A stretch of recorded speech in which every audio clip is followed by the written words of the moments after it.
कभी कभी शांत सी अदालत की दीवारें भी ऐसे गहराए दर्द और धोखों की कहानी छुपा लेती है जिनका पर्दाफाश चिल्लाती चुप्पी से भी नहीं होता है।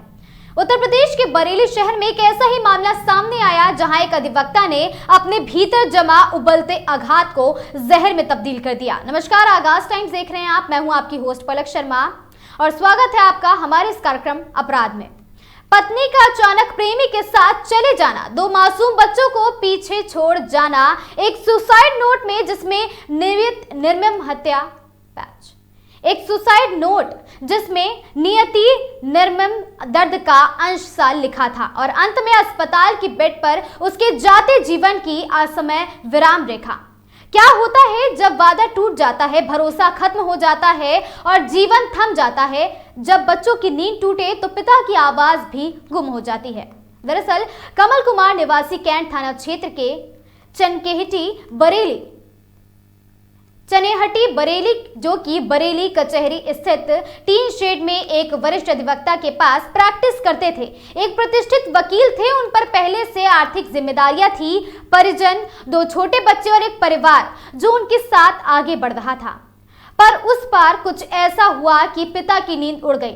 उनकी पत्नी बच्चों को छोड़कर प्रेमी के साथ चली गई। इस घटना ने कमल पर गहरा मानसिक आघात छोड़ा था। सुसाइड नोट में उन्होंने लिखा कि पत्नी की मौसी और उसकी बेटी को इस प्रेम प्रसंग की जानकारी थी, बावजूद इसके शादी हुई। पत्नी की इंस्टाग्राम पर प्रेमी के साथ बातचीत होती थी और उन्हें ऐसा महसूस हुआ कि मेरे परिवार को बर्बाद करने में यही लोग दोषी हैं। आपको बता दें, सुसाइड नोट में यह भी लिखा गया, पत्नी ने उन्हें झूठा केस कराने की धमकी दी, प्लॉट और खर्चा लूंगी, बच्चों को साथ नहीं रखूंगी। उन्होंने कहा कि मैं मानसिक रूप से प्रताड़ित हो रहा था, मेरा परिवार मिट सकता था, मेरे बच्चे मेरे परिवार के साथ ही रहने चाहिए, नहीं तो उनके साथ घटना घटित हो सकती है। उदासी का आलम बहुत बढ़ता गया, बच्चों की मुस्कान फीकी पड़ने लगी, पिता की आवाज गुम होती चली गई। रविवार को कमल ने जहरीला पदार्थ खा लिया। रात उसे निजी अस्पताल में भर्ती कराया गया, लेकिन सोमवार सुबह उन्होंने दम तोड़ दिया।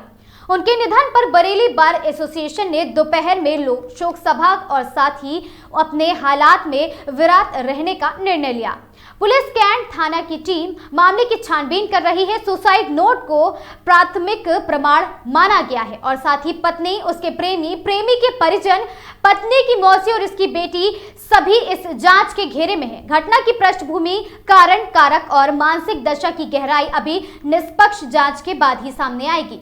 आपको बता दें, ये घटना हमें याद दिलाती है कि पति पत्नी के रूप में जो संबंध बनाए जाते हैं उनका टूटना सिर्फ दो लोगों का मामला नहीं रह जाता। इसके पीछे एक पूरा परिवार, एक सामाजिक ढांचा और बच्चों का भविष्य भी जुड़ा हुआ होता है। उदाहरण के लिए आपको बताते हैं, मुस्कान रस्तोगी नामक महिला व उसके प्रेमी द्वारा उसके पति सौरभ राजपूत को मारने व उसके शरीर को सीमेंट में के ड्रम में भरने के पीछे पाने जैसा मामला भी यह याद दिलाता है कि विवाह संबंध में ऐसे विश्वासघात अक्सर होते हैं और साथ ही जीवन में सबसे बड़ी चुनौतियां तब आती हैं जब भरोसे का पल टूट जाता है और शोर शराबों के बीच तन्हाई गहरा जाती है।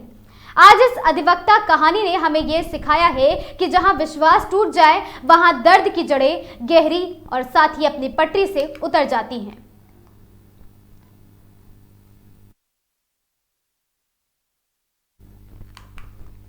आपको बता दें, घटना हमें यह भी सिखाती है कि प्यार पर अक्सर भरोसा नहीं करना चाहिए, क्योंकि जहां विश्वास टूट जाए वहीं दर्द की जड़ें कमजोर हो जाती हैं। अपराध के आज की इस कहानी में बस इतना ही, फिर मिलेंगे एक नई कहानी के साथ। तब तक के लिए बने रहे हमारे साथ। वीडियो पसंद आई हो तो चैनल को सब्सक्राइब करना बिल्कुल ना भूलें और साथ ही देखते रहें आगाज टाइम्स।